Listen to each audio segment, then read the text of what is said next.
4 സഹോദരങ്ങൾ. അവർ 4 പേരും വിഡ്ഢികളാണെന്ന് നാട്ടുകാർ വിധി എഴുതി. അതോടെ ബുദ്ധി ഉണ്ടാക്കണമെന്നും അമാനുഷികമായ സിദ്ധികൾ നേടണമെന്നും ഒക്കെ കുറച്ച് അവർ നാട് വിട്ടുപോയി. കുറെ കാലം അങ്ങനെ അലഞ്ഞു തിരിഞ്ഞ് പല നാടുകളിൽ നടന്നു. 10 വർഷങ്ങൾ കഴിഞ്ഞ് ചില അമാനുഷിക സിദ്ധികളൊക്കെ നേടി അവർ തിരിച്ച് നാട്ടിലേക്ക് വരവേ തങ്ങളുടെ സിദ്ധികളൊക്കെ ഒന്ന് നാട്ടിലെത്തുന്നത് പരീക്ഷിക്കണമെന്ന് 4 പേരും തീരുമാനിച്ചു. ഒരു കാട്ടിലൂടെ നടന്നു പോകുമ്പോൾ അടുത്തുണ്ടായത് ചിതറിക്കിടന്ന കുറെ അസ്ഥികൾ ഒന്നാമൻ കൂട്ടിച്ചേർത്തു. രണ്ടാമനാകട്ടെ അതിൽ മജ്ജയും മാംസവും ത്വക്കും പിടിപ്പിച്ചു. മൂന്നാമൻ അതിന് ജീവൻ കൊടുക്കാൻ തുടങ്ങി. അപ്പോഴേക്ക് 4-മൻ പറഞ്ഞു, ഇത് കണ്ടിട്ട് ഒരു വലിയ സിംഹമാണെന്ന് തോന്നുന്നു, അതിന് ജീവൻ കൊടുക്കുന്നത് സൂക്ഷിച്ചു വേണം എന്ന് പറഞ്ഞ് അദ്ദേഹം ഓടി അകലേക്ക് മാറി. 3-മൻ അപ്പോഴേക്കും അതിന് ജീവൻ കൊടുത്തിരുന്നു. വിശന്നിരുന്ന സിംഹം ജീവനോടെ മുമ്പിലുണ്ടായിരുന്ന 3 പേരെയും ഭക്ഷണമാക്കി. 4-മൻ മാത്രം രക്ഷപ്പെട്ടു. നമ്മൾ നേടുന്ന അറിവും ജ്ഞാനവും സിദ്ധികളും അത് എത്ര നല്ല അനുഗ്രഹമാണെങ്കിലും നമുക്കെങ്കിലും പ്രയോജനപ്പെടണം. ഞാൻ പള്ളിക്കൂടം ആരംഭിക്കുന്നു. എല്ലാ കൂട്ടുകാർക്കും സ്വാഗതം. ഒരു സാധാരണ ഇടം ദൈവം വസിക്കുമ്പോൾ അത് ദേവാലയമായി മാറുന്നു. ഒരു സാധാരണ ഭവനം ദൈവം വസിക്കുന്ന ഇടമായി മാറുമ്പോൾ അത് ദേവാലയമായി രൂപാന്തരപ്പെടുകയായി. ശാന്തമായ മനസ്സോടുകൂടി പഠിക്കുക. ഒട്ടും വെപ്രാളപ്പെടാതെ ടെൻഷൻ അടിക്കാതെ പഠിച്ചാൽ മാത്രമേ ആ പഠിക്കുന്ന കാര്യങ്ങൾ കൃത്യമായിട്ട് തലച്ചോറിലേക്ക് പതിയുകയുള്ളൂ. തിരുവനന്തപുരത്ത് നിന്ന് ആലപ്പുഴയിലേക്ക് പോകുന്ന ആ KSRTC ബസ്സിൽ അന്ന് വലതുകാൽ വെച്ച് കയറുമ്പോൾ ഞാൻ അറിഞ്ഞിരുന്നില്ല ആ യാത്ര എൻ്റെ ജീവിതത്തെ മാറ്റിമറിക്കുമെന്ന്.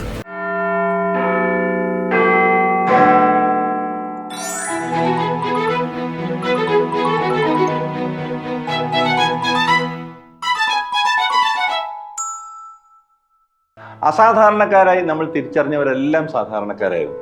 അവരുടെ വളർച്ചയുടെ വിവിധ ഘട്ടങ്ങളിൽ അവർ ആർജിച്ചവയിലൂടെയാണ് അവർ വളരാൻ തുടങ്ങിയത്. എന്നാൽ അവരുടെ വളർച്ചയും ഉയർച്ചയും ഒക്കെ അവരുടെ ചുറ്റുമുള്ളവരെ വളർത്താനും ഉയർത്താനും തുടങ്ങിയപ്പോഴാണ് അവർ അസാധാരണക്കാരായി വരുന്നത്. നമുക്ക് നമ്മളെ തന്നെ തിരിച്ചറിയാം. നമ്മൾ എവിടെയായിരിക്കുന്നു എന്ന് തിരിച്ചറിയാം. നമുക്ക് ചുറ്റുമുള്ളവരെ കാണാം. പിന്നെ നമ്മുടെ നന്മകൾ അവർക്ക് കൂടെ പങ്കുവയ്ക്കാം. അങ്ങനെ നമ്മളും അവരും ഒക്കെ ഒരു ദേവാലയമായി മാറും. അഭിനന്ദ ഡോക്ടർ ഗബ്രിയേൽ മാർ ഗ്രിഗോറിയോസ് മെത്രാപ്പോലീത്തയുടെ സന്ദേശത്തിലേക്ക്. ബഥേൽ.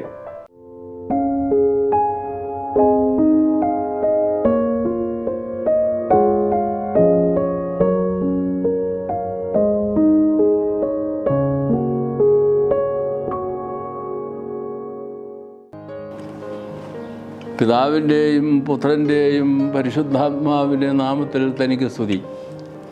ഞായർ പള്ളിക്കൂടത്തിലെ കുഞ്ഞു കൂട്ടുകാർക്ക് ക്രിസ്തുയേശുവിൽ സ്നേഹവന്ദനം. പ്രിയപ്പെട്ട കുഞ്ഞുങ്ങളെ, ഇന്ന് നമ്മൾ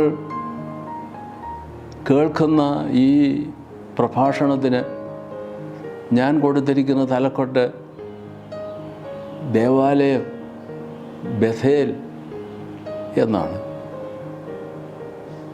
ബഥേൽ ദേവാലയം എന്താണ് അതിൻ്റെ അർത്ഥം? ദൈവം വസിക്കുന്ന ഇടം അത് ദേവാലയമാകും. ഹൃദയം ദൈവം വസിക്കുന്ന ഇടമാകുമ്പോൾ ദേവാലയമായി. ശരീരം ദേവാലയമായി. മനസ്സ് ദേവാലയമായി.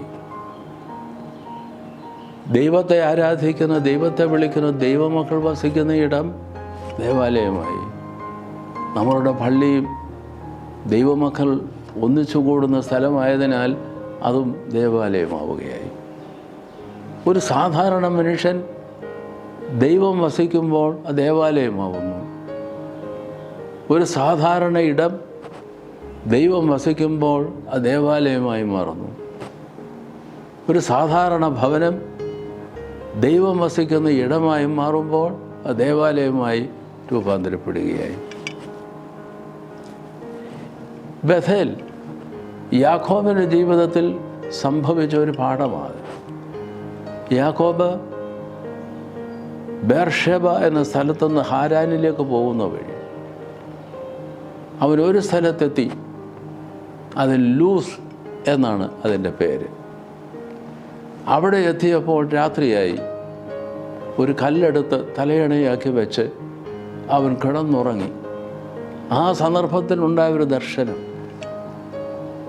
മാലാഖമാർ ആ സ്ഥലത്ത് നിന്ന് ഇറങ്ങുകയും കയറുകയും ചെയ്യുന്നു.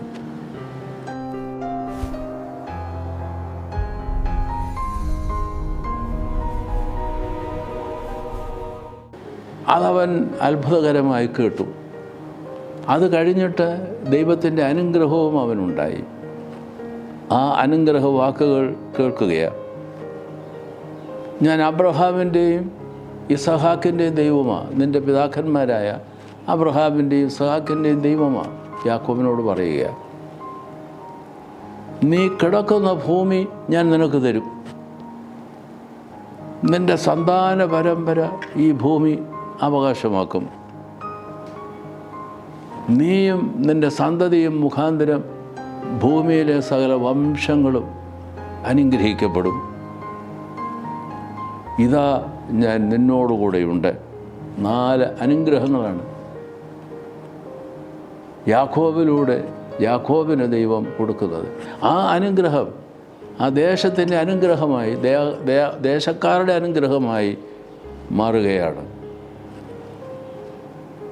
നമ്മൾ ഒരു വലിയ പാഠം പഠിക്കുകയാണ്. ഒരു സാധാരണ മനുഷ്യനെ ദൈവം രൂപാന്തരപ്പെടുത്തുന്നു. സാധാരണ ഇടത്തെ രൂപാന്തരപ്പെടുത്തി ദൈവത്തിൻ്റെ ആലയമാക്കുകയാണ്. ദൈവം യാക്കോബിന് ഈ അനുഗ്രഹങ്ങളും നൽകുകയാണ്. എന്തുകൊണ്ട് അവിടെ ദൈവം തൻ്റെ ദൂതന്മാരെ അയച്ച് കയറി ഇറങ്ങുകയും ചെയ്തു? അത് യാക്കോബിൻ്റെ സമർപ്പണത്തിലൂടെ ലഭിക്കുന്നതാണ്. യാക്കോബിൻ്റെ സമർപ്പണം, യാക്കോബിൻ്റെ ദൈവസന്നിധിയിലുള്ള വിശുദ്ധിയോടെയുള്ള ഭക്തിയോടെയുള്ള ജീവിതം, അതിന് ദൈവം നൽകുന്ന പ്രതിഫലമാണ് ഈ അനുഗ്രഹങ്ങളെല്ലാം. ലൂസ് എന്ന് പറയുന്ന സ്ഥലത്തെ ബഥേലാക്കി മാറ്റുകയായിരുന്നു. യാക്കോബിനെ സമഗ്രമായി അനുഗ്രഹിക്കുകയായിരുന്നു. അതിന് യാക്കോബ് പ്രതിസ്പന്ദിക്കുന്നുണ്ട്, റെസ്പോണ്ട് ചെയ്യുന്നുണ്ട്. എങ്ങനെയാണ്? യാക്കോബ് പറയുകയാണ് 3 കാര്യങ്ങൾ. യാക്കോബിൻ്റെ സമർപ്പണത്തിന് 3 കാര്യങ്ങളുണ്ടായിരുന്നു. യഹോവ എന്നാളും എൻ്റെ ദൈവമായിരിക്കും. യഹോവ എന്നാളും എൻ്റെ ദൈവമായിരിക്കും. 2, ഈ സ്ഥലത്ത് ഞാൻ എൻ്റെ ദൈവത്തിന് ഒരു ദേവാലയം പണിയും. 3, നീ എനിക്ക് തരുന്ന സകലത്തിലും ഞാൻ നിനക്ക് ദശാംശം തരും. ദശാംശം തരും. എവിടെ നിന്ന് തരും? നീ എനിക്ക് തന്നിരിക്കുന്ന സകലത്തിൽ നിന്ന് ഞാൻ നിനക്ക് ദശാംശം തരും. പ്രിയമുള്ള കുഞ്ഞുങ്ങളെ, ഒരു വലിയ പാഠമാണ് ഇവിടെ പഠിക്കുന്നത്. ഒരു സാധാരണ മനുഷ്യൻ, പക്ഷെ ഭക്തൻ, സമർപ്പിതൻ, കടന്നുറങ്ങി ദൈവസാന്നിധ്യമുണ്ടായി. അത് ദേവാലയമായി, ദേവാലയത്തിൻ്റെ ഇടമായി രൂപാന്തരപ്പെടുകയായി. ദൈവം അവന് സമൃദ്ധമായ അനുഗ്രഹങ്ങൾ നൽകുകയാണ്.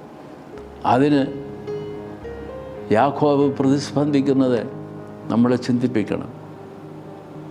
യഹോവ എൻ്റെ ദൈവം, എപ്പോഴും അത് നമ്മളുടെ നാവിന്മേലുണ്ടായിരിക്കണം. ദൈവത്തിന് വേണ്ടി ഞാനൊരു ആലയം പണിയും. ഞാൻ ദൈവം എനിക്ക് തരുന്ന സകലത്തിൽ നിന്നും 10-1, അതായത് ദശാംശം അവൻ കൊടുക്കും. കുഞ്ഞുങ്ങളെ, ഇങ്ങനെ ഒരു തീരുമാനം ജീവിതത്തിൽ സ്വീകരിക്കുവാൻ നമുക്ക് കൃപയുണ്ടാകട്ടെ. നമ്മൾ വിശുദ്ധിയോടെ ജീവിക്കുന്നെങ്കിൽ ദൈവം ഇറങ്ങി വരും, അനുഗ്രഹങ്ങൾ തരും. അങ്ങനെ അനുഗ്രഹങ്ങൾ സ്വീകരിക്കുന്ന ദൈവമക്കൾ അതിനനുസരണമായ ജീവിതത്തെ ക്രമീകരിക്കും. എല്ലാത്തിനും 10-1 ദൈവത്തിന് കൊടുക്കണം. 10 രൂപ കിട്ടിയാൽ 1 രൂപ ദൈവത്തിനാണ്. 100 കിട്ടിയാൽ 10 രൂപ. 1000 ആണെങ്കിൽ 100 രൂപ. 100 രൂപ. അങ്ങനെ പോകുന്നു. സകലത്തിൽ ദശാംശം കൊടുക്കും. ദൈവത്തിൻ്റെ കൃപ നാം എല്ലാവരിലും എപ്പോഴും ഉണ്ടായിരിക്കുമാറാകട്ടെ.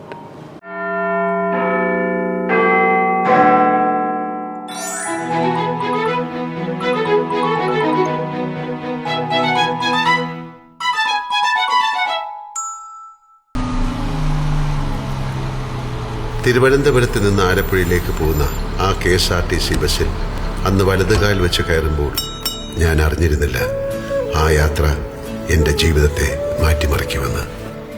മഞ്ഞിൽ വിരിഞ്ഞ പൂക്കൾ എന്ന സിനിമയിൽ അഭിനയിക്കാനുള്ള അവസരം തേടിപ്പോവുകയായിരുന്നു ഞാൻ. യാത്രകളുടെ വിരസത മാറ്റാൻ കൂടെയുള്ള യാത്രക്കാരുടെ അനക്കങ്ങളും ഭാവങ്ങളും ശ്രദ്ധിക്കുക, അവരുടെ മനസ്സിനുള്ളിൽ എന്താവും എന്നൊക്കെ വെറുതെ ചിന്തിക്കുക എന്നൊരു സ്വഭാവം അന്നും എനിക്കുണ്ടായിരുന്നു. ഒരുപക്ഷെ അതായിരിക്കാം ഞാൻ അറിയാതെ പഠിച്ച അഭിനയകലയുടെ ആദ്യ പാഠം. ആലപ്പുഴ ബസ് ഡിപ്പോയിൽ ഇറങ്ങി നവോദയ സ്റ്റുഡിയോയിലേക്ക് നടക്കുമ്പോൾ ആ ആനവണ്ടിയും അതിലെ മനുഷ്യനും എനിക്ക് ആശംസ പറയുന്ന പോലെ തോന്നി. അഭിനയ പരീക്ഷ കഴിഞ്ഞ് ഞാൻ മടങ്ങിയതും പ്രിയപ്പെട്ട ആനവണ്ടിയിൽ തന്നെ. പോയ ഞാനല്ലായിരുന്നു തിരിച്ചു വന്നത്. പിന്നീടുള്ള മോഹൻലാലിൻ്റെ ജീവിതം എന്നേക്കാൾ നിങ്ങൾക്കറിയാം. എൻ്റെ ജീവിതത്തിലേക്ക് ഐശ്വര്യത്തിൻ്റെ ചിഹ്നം വിളിച്ചെത്തിയ ആനവണ്ടി, നിനക്ക് നന്ദി. ഇതുപോലുള്ള ശുഭയാത്രകൾ സമ്മാനിക്കാൻ മലയാളിക്കൊപ്പം KSRTC എന്നെന്നും ഉണ്ടാകട്ടെ എന്ന് ഞാൻ പ്രാർത്ഥിക്കുന്നു.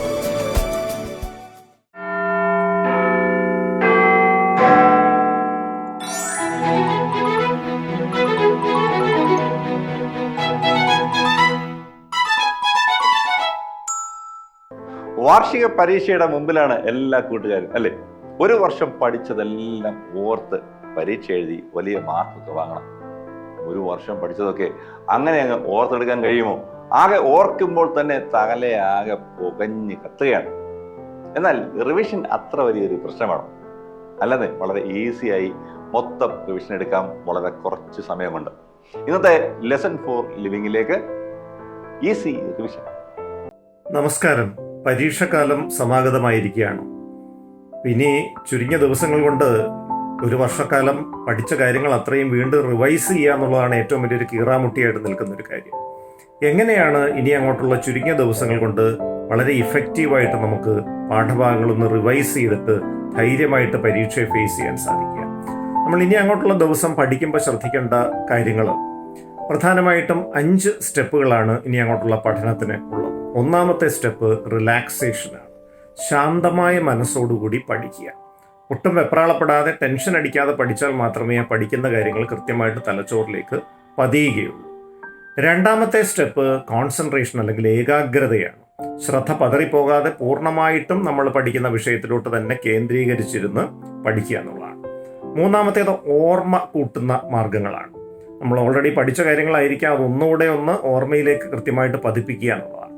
നാലാമത്തെ സ്റ്റെപ്പ് പാത്രമറിഞ്ഞ് വിളമ്പുക. പരീക്ഷയ്ക്ക് ആ പരീക്ഷയുടെ സ്വഭാവം അനുസരിച്ച്, ചോദ്യങ്ങളനുസരിച്ച്, അതിന് ലഭ്യമായ മാർക്ക് അനുസരിച്ച്, എത്ര സമയമുണ്ടെന്നുള്ളതനുസരിച്ച് നമ്മുടെ അറിവുകൾ കൃത്യമായിട്ട് അവതരിപ്പിക്കുക എന്നുള്ളതാണ്. 5 ഒരു വിലയിരുത്തലാണ്. ഓരോ ദിവസവും പഠിക്കുമ്പോൾ എത്രത്തോളം പഠിച്ചു, എത്രത്തോളം ഇനി പഠിക്കാനുണ്ട്, ഇത്തരം കാര്യങ്ങളെക്കുറിച്ചുള്ള കൃത്യമായിട്ടുള്ളൊരു വിലയിരുത്തലാണ്. അപ്പോൾ ഈ 5 കാര്യങ്ങളാണ് ഇവിടെ ഉദ്ദേശിക്കുന്നത്. ഇവിടെ നമ്മൾ ശ്രദ്ധിക്കേണ്ട കാര്യം, രാവിലെ ഉണർന്നെഴുന്നേൽക്കുമ്പോൾ തന്നെ ഒരു റിലാക്സേഷൻ എക്സർസൈസ് ചെയ്തുകൊണ്ട് നമുക്ക് ദിവസം ആരംഭിക്കാം. ഒരു കസേരയിൽ നിവർന്നിരുന്ന് നമ്മുടെ തലയും കഴുത്തും നട്ടെല്ലും ഒക്കെ ഒരു സ്ട്രെയിറ്റ് ലൈനിൽ വരുന്ന രീതിയിൽ നിവർന്നിരുന്ന് 2 മൂക്കിലൂടെയും ദീർഘമായിട്ട് 1 സെക്കൻഡ് സമയമെടുത്ത് നല്ല ശബ്ദത്തോടെ ശ്വാസം ഉള്ളിലോട്ട് വലിക്കാം, ഇൻഹെയിൽ ചെയ്യാം. അത് കഴിഞ്ഞിട്ട് വളരെ സാവധാനം, ഒട്ടും സൗണ്ട് ഇല്ലാതെ, വളരെ പതിയെ 5 സെക്കൻഡ് സമയമെടുത്ത് അത് പുറത്തോട്ട് വിടാം, എക്സെയിൽ ചെയ്യാം. 1 സെക്കൻഡ് കൊണ്ട് അകത്തേക്ക് എടുക്കുന്നു, 5 സെക്കൻഡ് കൊണ്ട് പുറത്തേക്ക് എടുക്കുന്നു. ഇത് 25 പ്രാവശ്യം ചെയ്തുകൊണ്ട് നമുക്ക് ദിവസം ആരംഭിക്കാം. ഇങ്ങനെയാണ് നമുക്ക് റിലാക്സ് ചെയ്യാൻ പറ്റുന്നത്. ഇനി രണ്ടാമത്തെ സ്റ്റെപ്പ് എന്ന് പറയുന്നത് കോൺസെൻട്രേഷൻ, ഏകാഗ്രതയാണ്. നമ്മൾ പഠിക്കാനിരിക്കുമ്പോൾ ഈ ബ്രീത്തിങ് എക്സർസൈസ് ഒന്നും ചെയ്ത് കഴിഞ്ഞിട്ട് മൈൻഡ്ഫുൾനെസ് എന്ന് പറഞ്ഞൊരു ഒരു എക്സർസൈസ് ഉണ്ട്. നമ്മൾ മനസ്സ് പതറിപ്പോകാതെ വർത്തമാനകാലത്തിലേക്ക് പരിപൂർണമായിട്ട് ഫോക്കസ് ചെയ്യാൻ സഹായിക്കുന്ന ഒരു എക്സർസൈസാണ് ഈ മൈൻഡ്ഫുൾനെസ്. അപ്പോൾ ഈ മൈൻഡ്ഫുൾനെസ് എക്സർസൈസ് നമ്മൾ ചെയ്യുമ്പോൾ ശ്രദ്ധിക്കേണ്ട ഒരു കാര്യം, നമ്മൾ നേരത്തെ പറഞ്ഞ പോലെ തന്നെ ഒരു കണ്ണടച്ചുകൊണ്ട് കട്ടിലിൽ ഇരിക്കാം, അല്ലെങ്കിൽ കസേരയിൽ ഇരിക്കാം. അത് കഴിഞ്ഞിട്ട് നമ്മൾ കണ്ണുകൾ അടച്ചുകൊണ്ട് കൈകൾ മടിയിലേക്ക് വെച്ചുകൊണ്ട് നമ്മുടെ നോർമൽ ശ്വസനത്തിൽ തന്നെ, സാധാരണ ശ്വാസോച്ഛ്വാസത്തിൽ തന്നെ ശ്രദ്ധിക്കുക. അങ്ങനെ ഒരു 10 മിനിറ്റ് ഇരിക്കുക. മൂക്കിലൂടെ കാറ്റ് അകത്തേക്ക് ഒഴുകി തൊണ്ടയിലൂടെ താഴേക്ക് വന്ന് നെഞ്ചിൽ, ലങ്സിലേക്ക് നിറയുന്നു. തിരിച്ച് ലങ്സിൽ നിന്ന് കാറ്റ് മുകളിലേക്ക് ഉയർന്ന് തൊണ്ട വഴി, മൂക്ക് വഴി പുറത്തേക്ക് വരുന്നു. അപ്പോൾ ഇങ്ങനെ പൂർണ്ണമായിട്ടും ആ ശ്വാസോച്ഛ്വാസത്തിൽ തന്നെ ശ്രദ്ധിച്ചുകൊണ്ട് 10 മിനിറ്റ് ഇരിക്കുക എന്നുള്ളതാണ് നമ്മൾ ചെയ്യേണ്ട പ്രധാനപ്പെട്ട കാര്യം. ഇതിനിടയിൽ ശ്രദ്ധ പല പ്രാവശ്യം പതറിപ്പോകും. ഓരോ പ്രാവശ്യം ശ്രദ്ധ പതറിപ്പോകുമ്പോഴും ശ്രദ്ധ വീണ്ടും ശ്വാസത്തിലേക്ക് തന്നെ മടക്കിക്കൊണ്ടുവരണം. ഇങ്ങനെ ഒരു 10 മിനിറ്റ് ഇരുന്ന് കഴിഞ്ഞാൽ പിന്നീട് നമ്മൾ ഫുൾ കോൺസെൻട്രേഷനോടെ പഠിക്കാൻ പറ്റും. ഇനി അങ്ങോട്ടാണ് നമ്മൾ റിവൈസ് ചെയ്യേണ്ട രീതി. നമ്മൾ റിവൈസ് ചെയ്യുമ്പോൾ ഇനി ശ്രദ്ധിക്കേണ്ട ഒരു കാര്യം, നമ്മൾ പഠിക്കുന്ന വിഷയങ്ങൾ ഒരു സിനിമയിലെ രംഗം പോലെ പരസ്പരം കണക്ട് ചെയ്ത് ഓർത്തു വയ്ക്കാൻ ശ്രമിക്കാം. ചെയിൻ മെത്തേഡ് എന്ന് പറയും. അല്ലെങ്കിൽ നമ്മൾ പഠിക്കുമ്പോൾ തന്നെ ഒരു A4 സൈസ് പേപ്പർ വെച്ചിട്ട് മൈൻഡ് മാപ്പിംഗ്, മനോഭൂപട നിർമ്മാണം. നമ്മൾ പഠിക്കുന്ന ടൈറ്റിൽ, ആ വിഷയത്തിൻ്റെ ടൈറ്റിൽ നടുക്കോട്ട് എഴുതി ഒരു വട്ടം അതിന് ചുറ്റും വരച്ചു. ഒരു 4 വര മുകളിലോട്ടും ഒരു 4 വര താഴോട്ടും വരച്ചിട്ട് ഈ ഓരോ വരയുടെയും അറ്റത്ത് ആ പാഠ്യ വിഷയവുമായി ബന്ധപ്പെട്ട പ്രധാനപ്പെട്ട പോയിന്റുകൾ മാത്രം എഴുതാം.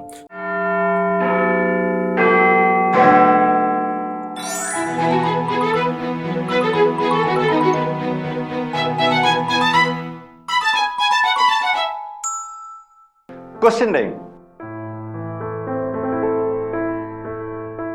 ക്വസ്റ്റ്യൻ ടൈമിൽ ഇന്ന് ആദ്യം കഴിഞ്ഞ ആഴ്ചത്തെ ചോദ്യം ഉത്തരം.